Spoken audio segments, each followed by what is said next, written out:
tel qu'il a peut-être là parmi nous. Voilà, nous écoute la sainte parole de Dieu. Nous lisons un passage dans l'Évangile selon Luc. Luc chapitre 15, verset 1er.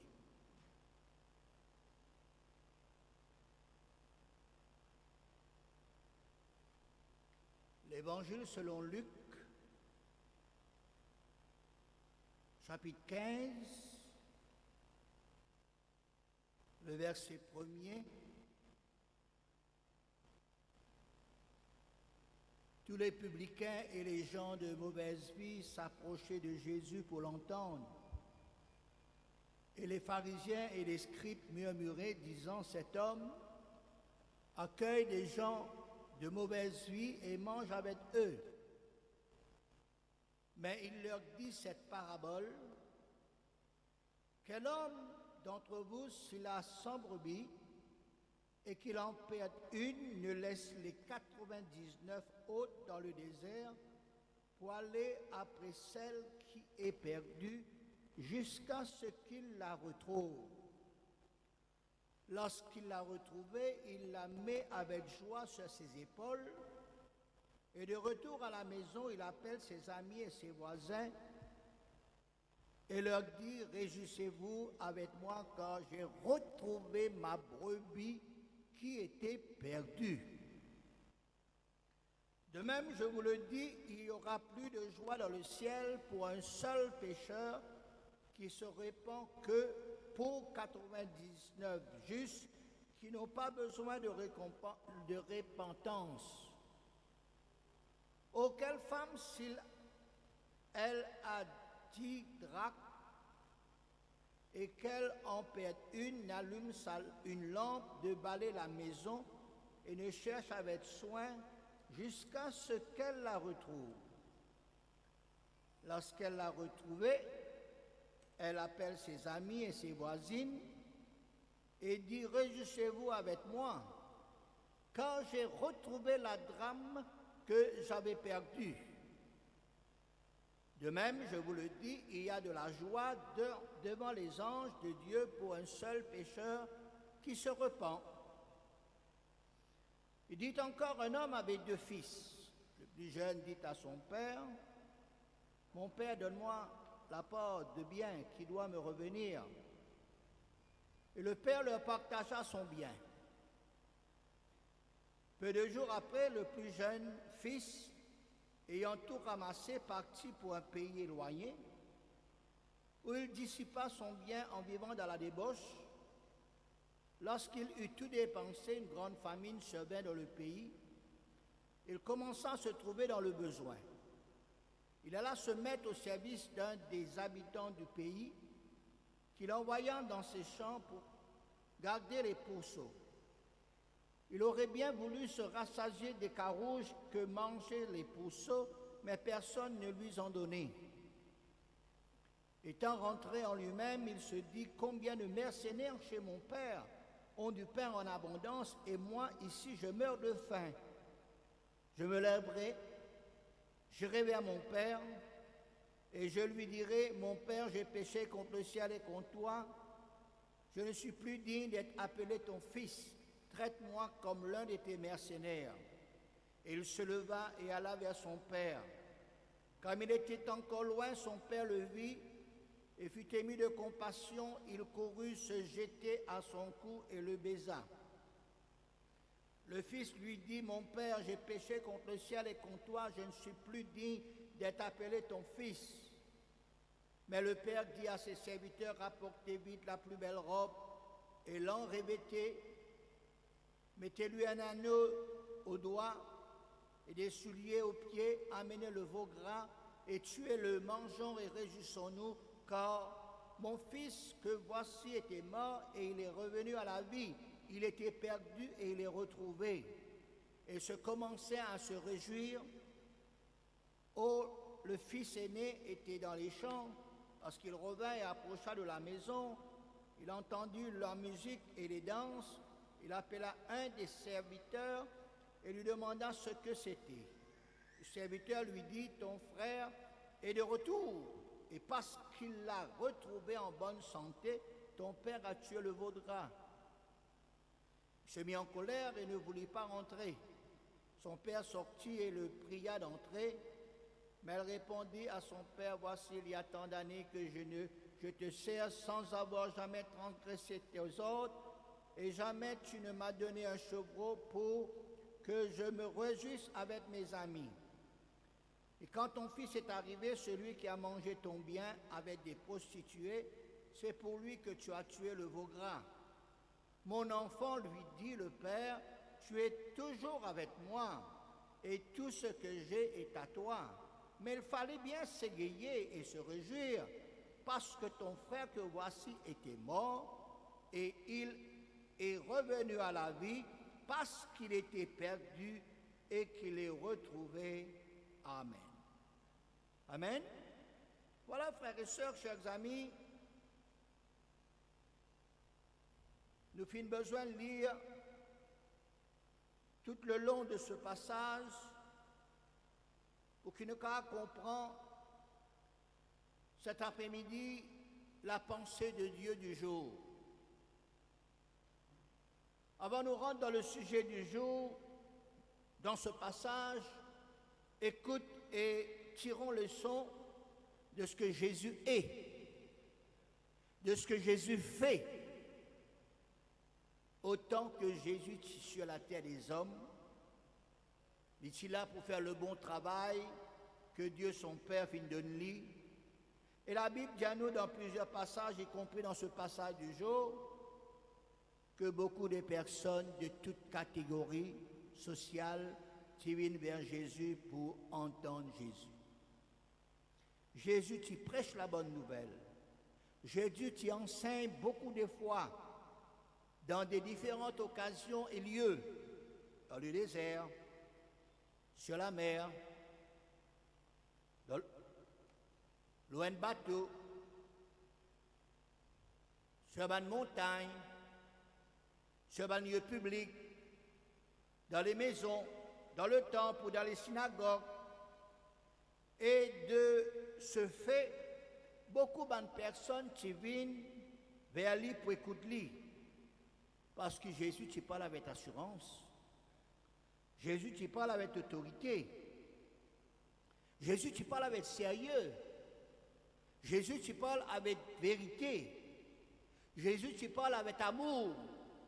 Jésus, tu parles de tout son cœur. Ces paroles sont des paroles de Dieu. Ces paroles sont esprit et vie. Ces paroles sont puissantes, efficaces. Pas pareil comme en Paul, les chefs religieux, les pharisiens, les sadduciens. La Bible précisait maintenant que tous les publicains et les gens de mauvaise vie approchent de Jésus pour entendre Jésus. Nous posons la question qui Jésus tu peux dire, pour que tout le monde vienne vers lui, pour écouter lui, y compris les publicains et les gens de mauvaise vie. Les publicains, ce sont ceux qui travaillent comme collecteurs de taxes pour le gouvernement romain, et souvent ces personnes sont méprisées, sont moquées, de la façon arbitraire qui tu peux calculer une taxe. Par exemple, des gens comme Zachée ou bien Lévi, qui est aussi reconnu comme Matthieu. Alors comment ça va une personne qui vient en foule à Jésus?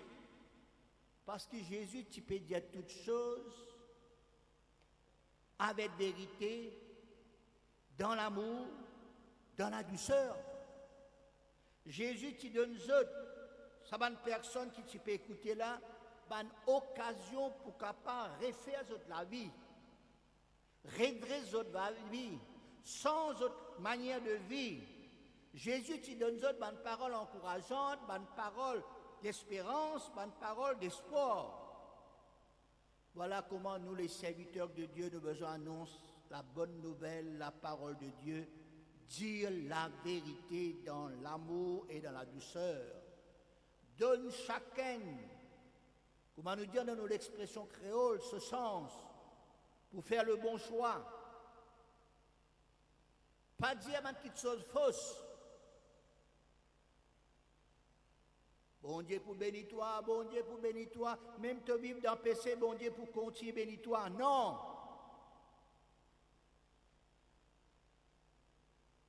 Bon Dieu pour bénir toi quand tu quittes la vie de péché. Et à cause de ce que Jésus fit faire de cette manière, les autres personnes, les religieux, les pharisiens, les scribes, s'y murmuraient. Tu as qui Jésus, parce que Jésus tu peux accueillir. Jésus tu peux fréquenter. Jésus tu es en compagnie avec des personnes de mauvaise vie. Jésus tu manges avec eux autres. Jésus connaît qui il peut faire. Jésus tu es avec ces personnes.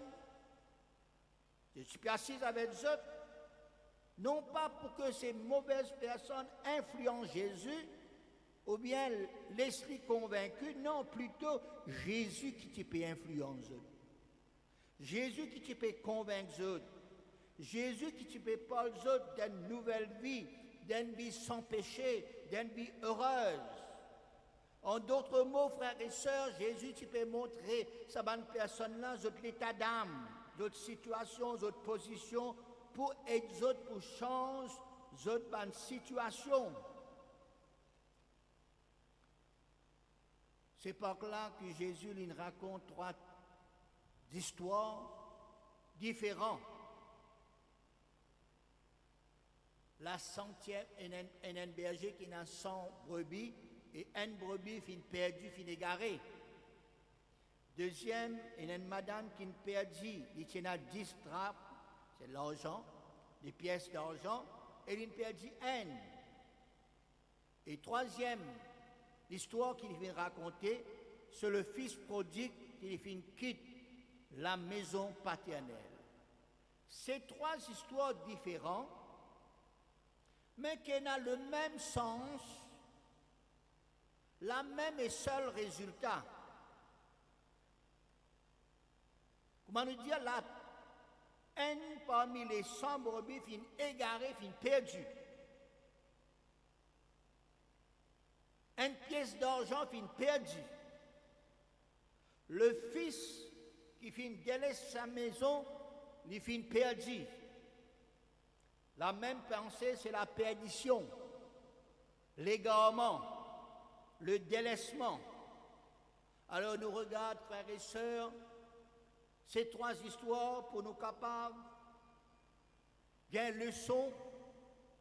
Première histoire, c'est la perte d'une brebis pendant que le berger, certainement, dit dans le désert, l'île perdue. Quand les brebis rentrent dans la bergerie, il manque une. 99 une rentrée, une perdue. Le berger, ce qu'il y fait, il le cherche lui, jusqu'à ce qu'il y retrouve lui. Et quand le berger retrouve lui, il transporte lui avec joie sur ses épaules, il retrouve la brebis, et c'était la réjouissance après. Frères et sœurs, ça fait nous penser aux brebis qui sont perdus dans ce monde de péché, dans ce monde de ténèbres, qui pas encore dans la bergerie. Ça va brebis-là, ils sont blessés, ils sont meurtris, ils sont abandonnés, ils sont perdus. Ils ne pas connaître côte pour aller, côte pour passer. Des personnes qui peinent un repère pour la bergerie. Besoin chez eux, le berger final chez eux. Besoin de trouver eux. Et besoin de transport eux dans la bergerie. C'était ça le travail aussi de Jésus le bon berger. C'était ça aussi. Besoin de notre travail, aller vers les perdus de ce monde. Aller chez eux, ramène eux à la bergerie, Ceux qui finissent perdus retrouvent autres, et quand ils retrouvent autres, quand les autres rentrent dans la bergerie, c'était la réjouissance. La Bible dit qu'un seul pécheur il repentit et n'a de la joie dans le ciel. Deuxième histoire, c'était une madame qui tenait 10 pièces d'argent et elle finit perdu une pièce dans la maison. Il n'est pas dans l'ailleurs, il n'est pas dans l'endéo, mais c'était dans la maison. Et là, cette femme ménagère finit allume sur la lampe, finit rôder, finit balayer sur maison partout jusqu'à ce qu'il y retrouve la pièce qui s'est perdue. Il regagne la pièce, il retrouve la pièce, et c'était aussi la réjouissance. Ça fait nous penser aussi à un chrétien dans la maison de Dieu, mais qui à certains moments peut-être zone égarée, zone perdue, même dans la maison. Je ne pas dans l'endéo, je pas quitte la maison, mais quelque part, frères et sœurs, dans la maison, zone perdue, zone égarée. Et nos besoins retrouvent ces chrétiens qui finissent perdus même dans la maison de Dieu. Nous trouvons Jésus l'exemple, frères et sœurs, dans le temple. C'est une personne qui s'est perdue dans la maison de Dieu, dans le temple de Dieu. Jésus fait un voyage dans ce temps. Il fait une retraite de temple.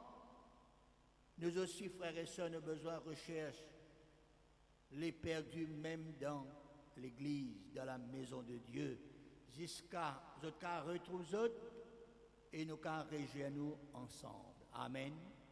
Troisième histoire, c'était un garçon qui gagne tout l'héritage, il quitte le toit paternel pour aller ailleurs.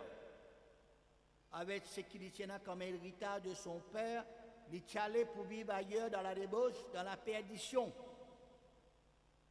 Et avec le temps, le jeune homme, il a tout dépensé.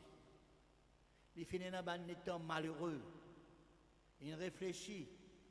Il prend la bonne décision pour retourner vers son père, pour retourner vers le toit et la maison paternelle. Et là, il ne retournait pas lui-même. Son papa finit tout lui de loin, la Bible dit. Son papa finit ému de compassion. Cet homme, ce garçon, ce fils prodigue, qui perdu.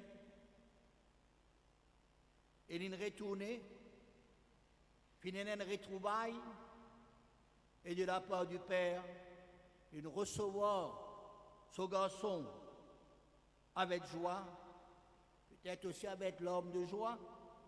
Il retrouve son fils, et c'était la fête pour réjouir parce que celui qui t'y perdu, celui qui t'y mort, d'une façon de parler, qui quitte la maison, l'in retrouvé, l'in retourné, et c'est le moment de la réjouissance.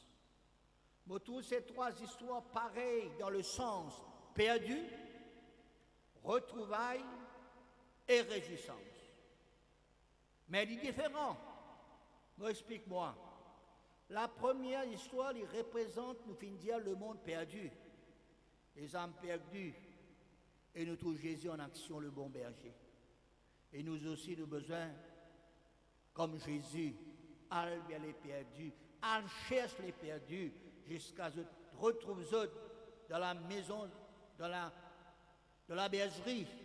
Et puis c'est la réjouissance. Quand quelqu'un prend baptême, quand quelqu'un fait alliance avec le Seigneur, c'est de la réjouissance. Dans la deuxième histoire, cette femme allume la lampe pour chercher l'argent qui est perdu. Il représente l'œuvre du Saint-Esprit qui éclaire, qui illumine un chrétien dans la maison, dans le temple de Dieu. Éclaire pour ceux qui sont perdus, même dans la maison. Laisse le Saint-Esprit en nous éclaire. Nous-mêmes, éclaire peut-être aussi ceux qui sont perdus, même dans l'Église. Troisième, le Père du Fils prodigue, il représente Dieu le Père. Il pas cherche son fils perdu, prodigue, qui était dans sa maison, qui finalement quitte la maison paternelle, n'est pas pareil que moi le premier.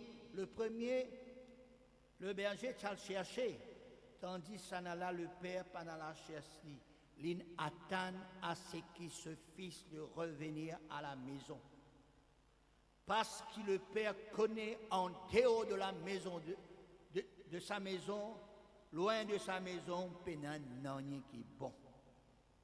Prenant la sécheresse, prenant la famine, prenant manque de nourriture, prenant manque d'affection, ça nous donne l'idée et l'image de ceux qui quittent le toit de la maison de Dieu pour aller ailleurs, loin, et en dehors la maison de Dieu. Pas besoin de rechercher d'autres frères et sœurs, mais attendre à ce qu'ils soient capables, tous autres, d'une position, qu'ils eux-mêmes retournent par eux-mêmes, reconnaître qui vraiment ce qui est dans la maison de Dieu et ce qui est ailleurs, loin de la maison de Dieu, hors de la maison, pas pareil comme dans la maison. D'autres pourraient venir par eux-mêmes, d'autres pour ressentir ce manquement-là. Et si vous êtes sincères, frères et sœurs, si vous êtes vrais, vous pour retourner dans la vérité. Ces histoires sont vraies, frères et sœurs. Ce qui encore peut passer dans notre époque, la perdition, le retrouvail, la réjouissance. La Bible dit que Jésus est venu pour chercher et sauver ceux qui sont perdus. La Bible dit à nous, le Saint-Esprit est là pour éclairer nous. La parole de Dieu est là pour éclairer nous. Et aussi bien Dieu est toujours compatissant pour recueillir nous, pour recueillir une personne qui n'abandonne les autres, qui finit abandonne lui. Il n'est pas rejette personne. Il est ouvert ce bras d'amour pour chacun de ces personnes-là. Que ces paroles nous aident, frères et sœurs, si nous trouvons dans une de ces trois histoires-là. Sommes-nous perdus? Qui nous retrouve le Seigneur et qui aussi nous réjouissons dans le Seigneur. Albert les perdus, frères et sœurs. Priez pour que le Saint-Esprit éclaire ceux qui sont perdus dans la maison de Dieu et attendent, frères et sœurs, que les fils et les filles prodigues retournent dans la maison de Dieu, retournent dans la maison paternelle. Amen. Frères et sœurs, la parole de Dieu dit la vérité, Jésus lui dit la vérité, et tout ce que Jésus lui dit, l'est appliqué de nos jours pour qui, frères et sœurs, la parole de Dieu l'est accomplie. Amen. Pour que les promesses de Dieu l'est accomplies et pour que nous soyons capables de dire la parole de Dieu l'est la vérité. Prions le Seigneur, remercions le Seigneur pour ses éclaircissements et qu'il nous capables de travailler, continuer de travailler pour le Seigneur. À nous bénir le Seigneur, à nous rendre grâce, Seigneur.